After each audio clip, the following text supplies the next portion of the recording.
بسم اللہ الرحمن الرحیم الحمدللہ وقفا وسلام علی عباد الذین اصطفیٰ اما بعد فاعوذ باللہ من الشیطان الرجیم بسم اللہ الرحمن الرحیم فانکحوا ما طاب لکم من النساء مثنی وثلاث ورباع وقال اللہ تبارک و تعالی فی موضع آخر وَأَنْكِحُوا الْأَيَامَ مِنْكُمْ صدق اللہ العظیم وقال النبی صلی اللہ علیہ وسلم فَإِذَا بَلَغَ وَلَمْ يُزَوِّجْهُ فَإِنْ أَصَابَ إِثْمًا فَإِنَّ إِثْمَهُ عَلَى أَبِيهِ وقال النبی صلی اللہ علیہ وسلم وَلَا تَزَوَّجُوهُنَّ لِمَالِهِنَّ وَمَنْ تَزَوَّجَهَا لِمَالِهَا فَلَمْ يَزِدْهُ اللَّهُ إِلَّا فَقْرًا أو كما قال علیہ الصلاۃ والسلام۔ محترم دوست بزرگوں، اللہ جل شانہ نے انبیاء کے ذریعے سے امتوں تک دین پہنچایا، اور سب کے اخیر میں جناب نبی کریم صلی اللہ علیہ وسلم دنیا میں تشریف لائے۔ آپ صلی اللہ علیہ وسلم کے تشریف لانے کے بعد انبیاء سابقین کے تمام مذاہب منسوخ ہو چکے۔ پہلے والی تمام آسمانی کتابیں منسوخ ہو چکی۔ اگر اس وقت میں کامیاب ہونا ہے تو صرف قرآن اور احادیث نبویہ اور سیرت نبویہ اور سنت نبویہ پر چلنے سے آدمی کامیاب ہو سکتا ہے۔ اور اگر اس وقت میں کوئی شخص پہلے آسمانی کتاب تورات کے اوپر عمل کرے تو کامیاب نہیں ہو سکتا، انجیل پر عمل کرے تو کامیاب نہیں ہو سکتا، انبیاء سابقین کے مذاہب کے اوپر عمل کرے تو کامیاب نہیں ہو سکتا۔ اب کامیاب ہونے کے لیے صرف آپ صلی اللہ علیہ وسلم کا طریقہ ہے، اور آپ صلی اللہ علیہ وسلم نے امت کی ہر لائن میں رہبری فرمائی۔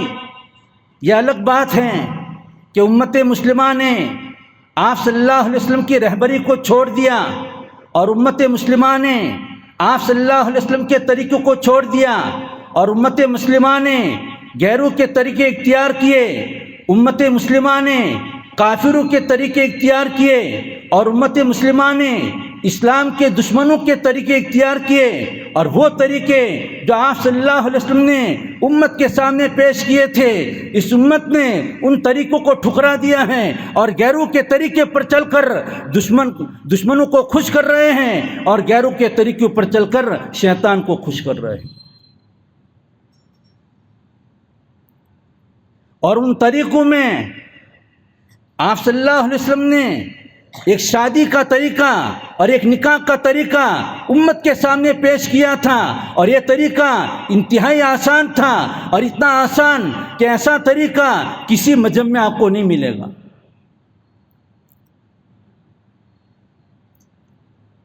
آپ صلی اللہ علیہ وسلم نے نکاح کو آسان کر کے بتایا، اور اتنا آسان کر کے بتایا کہ اگر جھوپڑی میں رہنے والا ہو، اگر مزدوری کرنے والا ہو، اور اگر فقر و فاقہ میں مست رہنے والا آدمی ہو، پھر بھی اگر نکاح کرنا چاہے وہ نکاح کر سکتا ہے۔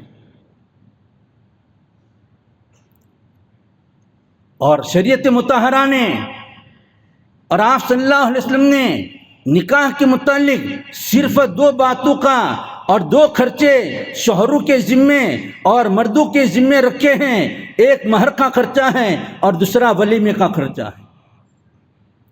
ان دو خرچوں کے علاوہ کوئی اور خرچ شادی کے سلسلے میں نہیں ہے، اور اگر شادیوں میں دوسرے خرچے داخل ہو چکے ہیں وہ ہمارا طریقہ نہیں ہے، وہ غیروں کا طریقہ ہے۔ لیکن میرے بھائیوں، افسوس ہے اس بات کا کہ آج امت مسلمہ نے غیروں کے جو طریقے تھے شادی بیاہ کے اعتبار سے، وہ تمام طریقے ہماری شادیوں میں ہم نے داخل کر دیے اور شادیوں کو مہنگا کر دیا اور زنا کو آسان کر دیا۔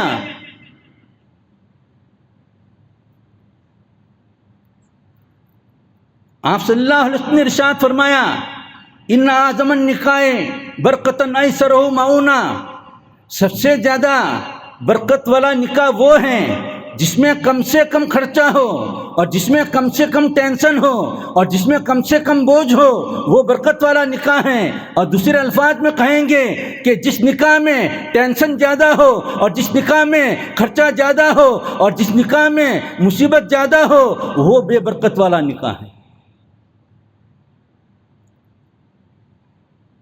اور آپ صلی اللہ علیہ وسلم نے امت کے سامنے وہ آسان طریقہ اتنا آسان کر کے بتایا کہ جب بھی چاہے نکاح کرنا چاہے ہم نکاح کر سکتے۔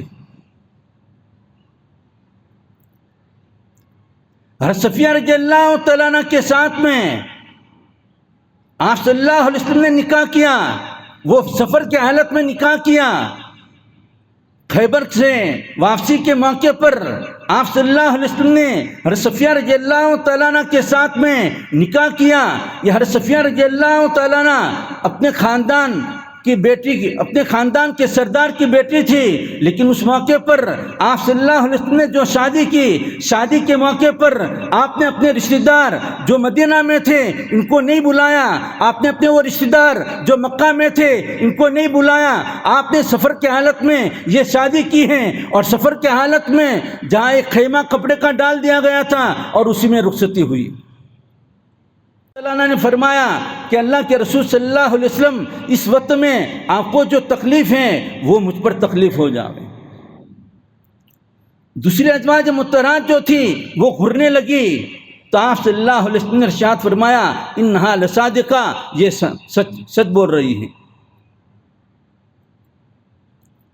تو بہرحال آپ صلی اللہ علیہ وسلم نے اس موقع پر شادی کی تھی، سفر کے حالت میں شادی کی تھی اور ولیمہ کتنا آسان کر کے بتایا۔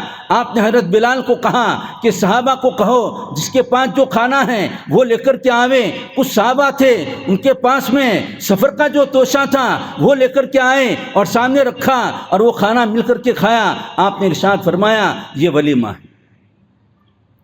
سب سے بڑا ولیمہ آپ نے جو کیا ہے، حضرت زینب رضی اللہ تعالیٰ عنہ کے نکاح میں ایک بکری کو ذبح کیا تھا اور باقی آپ نے ولیمے کو مختصر کیا۔ حضرت عائشہ رضی اللہ تعالیٰ عنہ کے نکاح کے موقع پر حضرت عائشہ کا کہنا ہے میرا ولیمہ اس طریقے پر ہوا کہ میری رخصتی ہو گئی اور دوسرے دن پڑوس کے مکان سے ایک دودھ کا پیالہ بھیجا گیا تو اس موقع پر آپ صلی اللہ علیہ وسلم نے کچھ احباب کو بلایا اور بلانے کے بعد میں یہ دودھ ان کے سامنے پیش کیا اور کہا کہ حضرت عائشہ کا ولیمہ ہے۔ آج میرے بھائیوں ہماری شادیاں کون سے طریقے پر جا رہی ہیں؟ آج شادی کے موقع پر جہیز کا لینا دینا اس وقت میں امت میں رائج ہو چکا ہے۔ یہ جہیز کا لینا دینا آپ صلی اللہ علیہ وسلم کا طریقہ نہیں ہے۔ بارات کا کھانا کھانا آپ صلی اللہ علیہ وسلم کا طریقہ نہیں ہے۔ منگنی کی رسم کا ادا کرنا آپ صلی اللہ علیہ وسلم کا طریقہ نہیں ہے۔ اسی طریقے پر ہلدی کا کھیلنا یہ آپ صلی اللہ علیہ وسلم کا طریقہ نہیں ہے، یہ صحابہ کا طریقہ نہیں ہے۔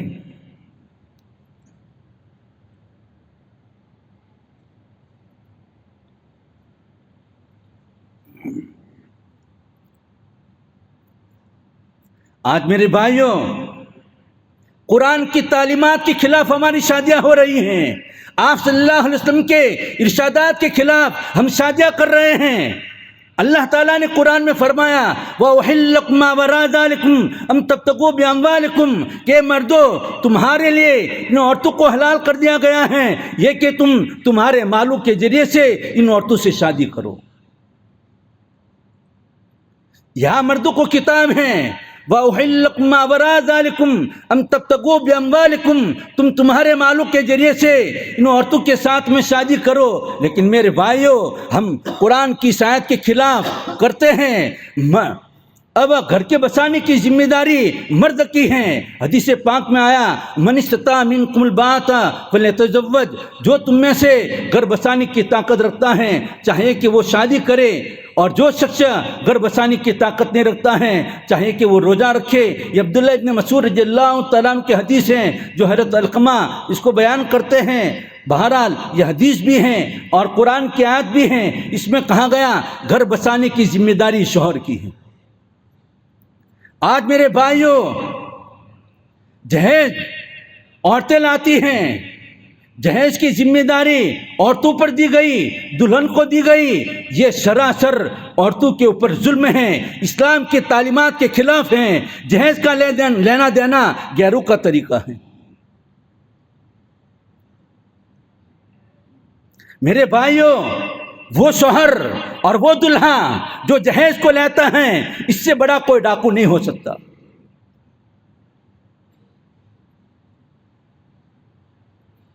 اور پھر عجیب ظلم ہے کہ بارات کے نام پر 200-400 مردوں کے ساتھ میں عورت کے گھر پر جا کر، دلہن کے گھر پر جا کر کے یہ کھانا کھاتے ہیں، یہ اسلامی تعلیمات کے خلاف ہیں۔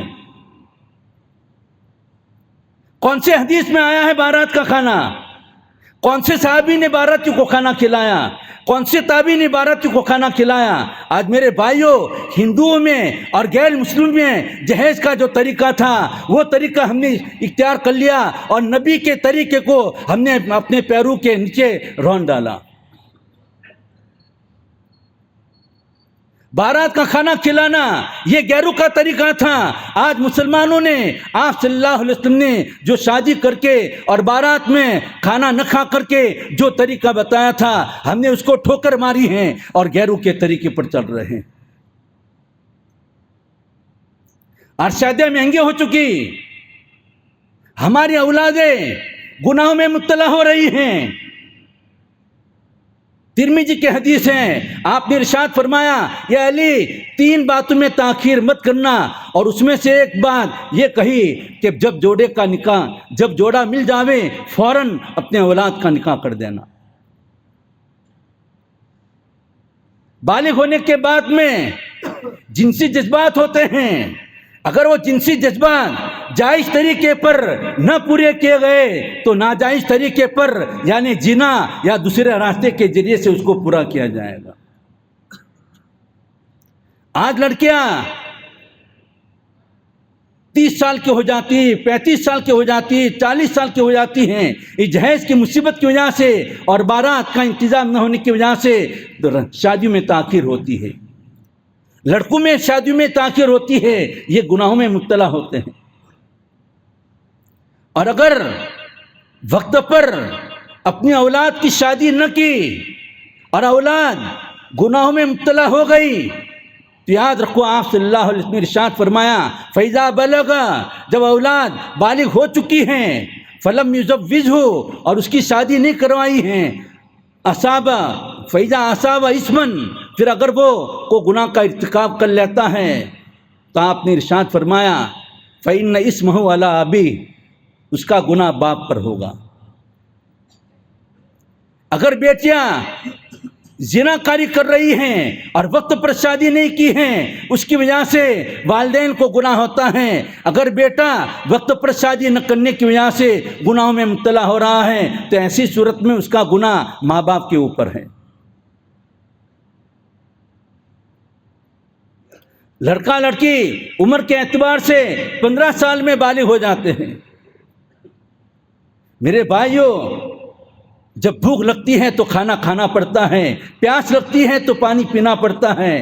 جب 15 سال کی عمر ہو چکی ہے، عمر بلوغ پر پہنچ چکے ہیں اور پھر شادی نہیں کرتے تو ظاہر بات ہے اگر جائز طریقے پر جنسی جذبات کو پورا نہ کیا گیا، ناجائز طریقے پر یہ جنسی جذبات کو پورا کیا جاتا ہے، والدین کے اوپر بھی ہیں اور اولاد کے اوپر بھی ہیں۔ میرے بھائیوں آؤ شریعت کے مطابق شادی کرو۔ آپ صلی اللہ علیہ وسلم نے حضرت عائشہ رضی اللہ تعالیٰ عنہ کے ساتھ میں نکاح کیا۔ جب حضرت نبوت کے 10ویں سال میں حضرت خدیجہ رضی اللہ تعالیٰ عنہ کا انتقال ہو گیا. حضرت خولا رضی اللہ تعالیٰ عنہ آپ صلی اللہ علیہ وسلم کے پاس میں آئی اور آنے کے بعد میں کہا یہ اللہ کے رسول صلی اللہ علیہ وسلم 2 لڑکیاں ہیں، ایک بیوہ ہیں اور ایک کنواری ہیں، اگر آپ چاہیں تو میں آپ کے طرف سے نکاح کا پیغام لے کر کے جاتی ہوں. آپ نے ارشاد فرمایا وہ 2 لڑکیاں کون سی ہیں؟ تو حضرت خولا رضی اللہ تعالیٰ عنہ نے فرمایا کہ کنواری حضرت عائشہ رضی اللہ تعالیٰ عنہ ہیں اور بیوہ حضرت سودا رضی اللہ تعالیٰ عنہ ہیں. آپ نے کہا ٹھیک ہے، جاؤ میرے طرف سے پیغام لے کر. حضرت خولا رضی اللہ تعالیٰ عنہ صدیق اکبر رضی اللہ تعالیٰ عنہ کے پاس میں گئی اور جا کر کے، اور لمبی چوڑی بات ہے، بہرحال منگنی ہو گئی. اور یہ منگنی مکی زندگی میں ہوئی اور نکاح ہوا، پھر بعد میں رخصتی مدینہ جانے کے بعد ہوئی. پھر حضرت خولا رضی اللہ تعالیٰ عنہ حضرت سودا رضی اللہ تعالیٰ عنہ کے پاس جو بیوہ ہو چکی تھی اور بڑی عمر کی عورت تھی، ان کے سامنے بات رکھی تو سودا کے ابا جن کا نام زمعہ تھا، زمعہ نے کہا میں اپنے گھر والوں سے مشورہ کر لوں.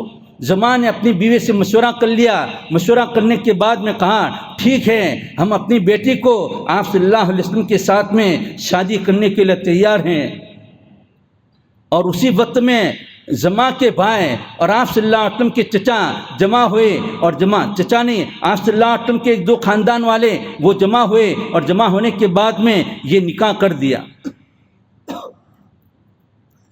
کسی جگہ پر یہ نہیں ملتا کہ آپ صلی اللہ علیہ وسلم دلہا بن کر اور اپنے ساتھ میں وہ پاک نفوس جو صحابہ اس میں 10 مبشرہ ہیں جن کو بیک وقت آپ نے 10 کو ایک ساتھ میں جنتی ہونے کی بشارت سنائی تھی، اور دیگر صحابہ جو جنتی تھے ان کو لے کر کے آپ صلی اللہ علیہ وسلم صدیق اکبر رضی اللہ تعالیٰ عنہ کے گھر پر جا کر کے کھانا کھایا ہو، ایسا نہیں ہے. اسی طریقے پر حضرت سودا کی رخصتی ہوئی تو آپ صلی اللہ علیہ وسلم باراتیوں کو لے کر کے کھانا کھانے کے لیے حضرت سودا کے مکان پر پہنچے ہو، کوئی روایت میں نہیں ملتا. اور کسی روایت میں نہیں ملتا کہ صدیق اکبر رضی اللہ تعالیٰ نے اپنی بیٹی کی رخصتی کی ہو اور اس موقع پر صدیق اکبر رضی اللہ تعالیٰ نے جہیز کا سامان آپ صلی اللہ علیہ وسلم کو دیا ہو. زمعہ نے اپنی بیٹی سودا کی رخصتی کے موقع پر کوئی جہیز کا سامان آپ صلی اللہ علیہ وسلم کو نہیں دیا تھا. میرے بھائیوں، یہ کتنی بے مروتی کی بات ہے، بے شرمی کی بات ہے کہ اللہ تعالیٰ نے کمانے کی قوت اور طاقت مرد کو دے رکھی ہے، اور وہ مرد اپنے کمائی کے ذریعے سے شادی نہیں کرتا، بلکہ سامنے دلہن ساری چیزیں لے کر آتی ہے، بیٹیاں ساری چیزیں لے کر آتی ہیں. میرے بھائیوں، پلنگ بھی لڑکی لے کر آتی ہیں، پلنگ بھی دلہن لے کر آتی ہیں، اس کا گدا بھی دلہن لے کر آتی ہیں، باتھ روم کا سیٹ بھی وہ لے کر آتی ہیں، برتن بھی وہ لے کر آتی ہیں. قرآن نے تو فرمایا تھا ان تبتغوا باموالکم، اے مسلمانوں، اے جوانوں، تمہارے مالوں کے ذریعے سے شادیاں کرنا. لیکن ہم نے اپنے مالوں کے ذریعے سے شادی نہیں کی، ہم نے عورتوں کے مال کے ذریعے سے شادی.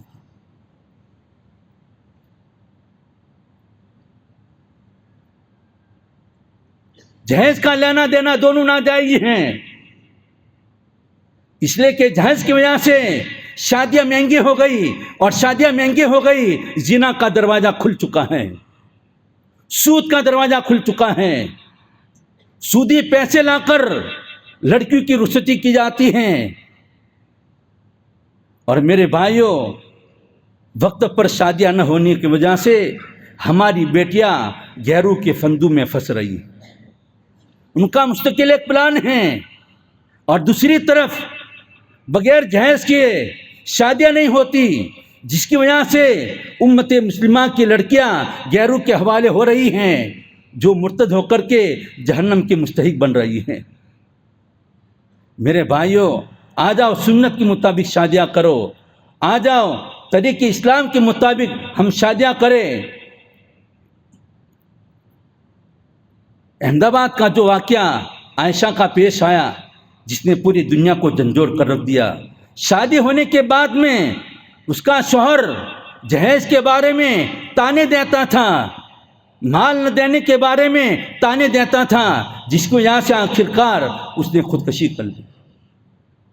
میر تقی ایک شاعر گزرے ہیں،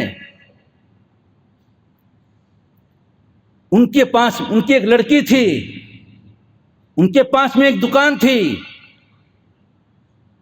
بہت سارے رشتے آ رہے تھے، لیکن جہاں سے رشتے آتے وہ مال کی فرمائش کرتے، جہیز کا مطالبہ کرتے، اتنا اتنا خرچہ ہوگا، یہ باتیں سامنے رکھتے۔ میرے بھائیوں، میں نے ابھی حدیث سنائی، وَلَا تَزَوَّجُوهُنَّ لِأَمْوَالِهِنَّ، عورتوں سے ان کے مال کی بنیاد پر شادی مت کرو، یا آپ نے ارشاد فرمایا، یہ ابن ماجہ کی حدیث ہے۔ پھر آگے فرمایا آپ نے وَمَن تَزَوَّجَهَا لِمَالِهَا، کہ جو شخص کسی عورت سے اس کی مال کی بنیاد پر شادی کرتا ہے، فَلَمْ يَزِدُ اللَّهُ إِلَّا فَقْرًا، اللہ تعالیٰ اس گھرانے میں فقر و فاقہ کو ڈال دیتے۔ تو بہرحال میر تقی کی لڑکی کا ایک جگہ رشتہ ہو گیا، اور مجبوراً اپنی دکان کو بیچ دیا۔ وہ بڑے شاعر تھے، مجبوراً اپنی دکان کو بیچ دیا، پھر بھی جہیز کی مصیبت سے اور جہیز کے خرچے سے یہ نکل نہیں رہے تھے، اور وہ پورا نہیں ہو رہا تھا۔ تو پھر انہوں نے اپنا مکان بیچ دیا، اور پھر اپنی لڑکی کی رخصتی کی، اور رخصتی کے موقع پر ماں باپ لڑکی کو مل کر روتے ہیں۔ لڑکی بھی رو رہی تھی، میر تقی بھی رو رہے تھے، اور ان کے اہلیہ بھی رو رہی تھی، اور اس لڑکی کی سہیلی وہ بھی اس کو ملی، وہ بھی رو رہی تھی۔ اور پھر ایک کمرے میں لے جا کر کے وہ سہیلی نے میر تقی کے لڑکی کو کہا کہ تمہارے والدین نے تمہارے شادی میں گھر کو بیچا ہے، دکان کو بیچا ہے، خود کو برباد کر کے تم کو آباد کیا ہے۔ کچھ دنوں کے بعد میں تمہارے والدین بے گھر ہو جائیں گے، کچھ دنوں کے بعد میں تمہارے والدین بے کاروبار ہو جائیں گے، بغیر دکان کے ہو جائیں گے۔ جب لڑکی نے سنا بہت صدمہ ہوا۔ بہرحال اس کی رخصتی ہو گئی، 2-4 کلومیٹر کے فاصلے کے اوپر وہاں دلہا رہتا تھا، وہاں رخصتی ہوئی۔ شام کی رات کے وقت میں جو ملنے رشتہ دار آئے تھے چلے گئے، اور اوپر والے گھر کے اندر وہ لڑکی کو رخصت کیا۔ دیر تاخیر کے ساتھ میں لڑکی کا شوہر گھر پر پہنچا، تو پھر لڑکی نے منع کر دیا ہاتھ لگانے سے، اور کہا کہ اس وقت میں تم ہاتھ نہیں لگا سکتے ہو، تم نے جو شادی کی ہے مجھ سے شادی نہیں کی ہے، بلکہ تم نے جو شادی کی ہے مال کے اوپر شادی کی ہے، اور وہ مال نیچے گھر میں پڑا ہوا ہے، جاؤ تم نے ان کے ساتھ میں شادی کی۔ ان دونوں کے درمیان میں کچھ بحث ہوئی، اتنے میں وہ لڑکی چارپائی کے اوپر سے نیچے گری، اور اسی میں اس کا انتقال ہو گیا۔ پہلی رات میں اس کا انتقال ہو گیا۔ پھر وہ گاؤں میں سے کوئی اطلاع دینے کے لیے میر تقی کو اس کے گھر پر آئے، تو میر تقی فجر کی نماز کے لیے مسجد میں پہنچے ہوئے تھے، اور وہ شخص مسجد میں پہنچا تو نماز میں، فجر کی نماز میں السلام علیکم سلام پھیرا جا رہا تھا۔ اس کے بعد میں ان کو اطلاع دی، ان کو بہت افسوس ہوا، اور ہوش کھو بیٹھے کہ میری لڑکی کو میں نے رات کے وقت میں رخصت کیا ہے، وہ کیسے مر سکتی ہیں۔ بہرحال گھر پر آئے اور اپنی بیوی کو لے کر کے وہاں پر پہنچے۔ وہاں پہنچنے کے بعد دیکھا لوگ جمع ہیں، پھر کہا کہ لوگ کیوں جمع ہیں؟ تو میر تقی کو کہا گیا کہ آپ کی بیٹی کا انتقال ہو گیا ہے، اور ان کو نہلایا جا رہا ہے، اور عنقریب ان کا جنازہ ابھی تیار ہو جائے گا اور وہ سامنے لایا جائے گا۔ تو بہرحال ان کو سمجھ میں نہیں آ رہا تھا۔ جب نہلا دھلا کر کے جنازہ تیار کیا گیا اور سامنے لایا گیا، تو میر تقی کو بلایا گیا، آخری دیدار کر لو، آخری زیارت کر لو، یہ تمہاری بیٹی ہے۔ میر تقی گئے تو دیکھا کہ ان کی بیٹی ہے، اور لباس سفید تھا۔ تو اس موقع پر بوسہ دیا اور کہا کہ میں نے ایک شعر کہا، اور شعر کا مطلب یہ ہے کہ میں نے اپنے شوہر کو کہا، اپنے داماد کو کہا کہ میں نے تمہارے فہمائش کے مطابق اور تمہارے کہنے کے مطابق سارا سامان دیا تھا، لیکن میں نے جہیز کے اندر کفن دینا بھول گیا تھا۔ کاش کہ تم یہ بات بھی کہہ دیتے کہ کفن اس کے ساتھ میں بھیج دیتا، میں کفن بھیج دیتا۔ تو اس موقع پر میر تقی نے کہا تمہارے کفن کو ہٹاؤ، مجھے تمہارے کفن کی ضرورت نہیں ہے، میں اپنی ایک چادر لے کر آیا ہوں اور اسی چادر میں اپنی لڑکی کو یہ کفن پہناؤں گا اور تمہارے قبرستان میں دفن نہیں ہوگی، میں اپنی لڑکی کو اپنے قبرستان میں لے جاؤں۔ میرے بھائیوں، یہ جہیز کی مصیبت کی وجہ سے نکاح مہنگے ہو چکے ہیں، زنا کا دروازہ کھل چکا ہے، لیکن اس کے باوجود سدھرنے کے لیے تیار نہیں ہے۔ ہمیں تو نبی کا طریقہ پسند نہیں، ہمیں تو غیروں کا طریقہ پسند ہے۔ ہم کلمہ پڑھتے ہیں لا الہ الا اللہ محمد رسول اللہ، کہ اللہ کے علاوہ کوئی معبود نہیں ہے، اور محمد صلی اللہ علیہ وسلم کے ہم طریقے پر چلیں گے، محمد صلی اللہ علیہ وسلم کا طریقہ عبادت میں داخل کریں گے، شادی بیاہ میں داخل کریں گے، موت میت میں داخل کریں گے۔ ہم نے کلمے میں یہ اقرار کیا ہے، لیکن میرے بھائیوں، جب شادی کا موقع آتا ہے محمد رسول اللہ کو نکال دیتے ہیں۔ شادی کے موقع پر ہم کہتے ہیں محمد رسول اللہ، نکاح کے متعلق ہم رسول کی بات کو تو نہیں مانیں گے، ہم تو کافروں کی بات کو مانیں گے، سماج کی بات کو مانیں گے، اور ہمارے یہاں جو چلتا ہے اسی طریقے پر ہم شادیاں کریں گے۔ میرے بھائیوں، آؤ سنت کے مطابق شادیاں کرے۔ اللہ تعالیٰ کہنے سننے سے زیادہ عمل کی توفیق نصیب فرماوے۔ وآخر دعوانا الحمدللہ رب العالمین۔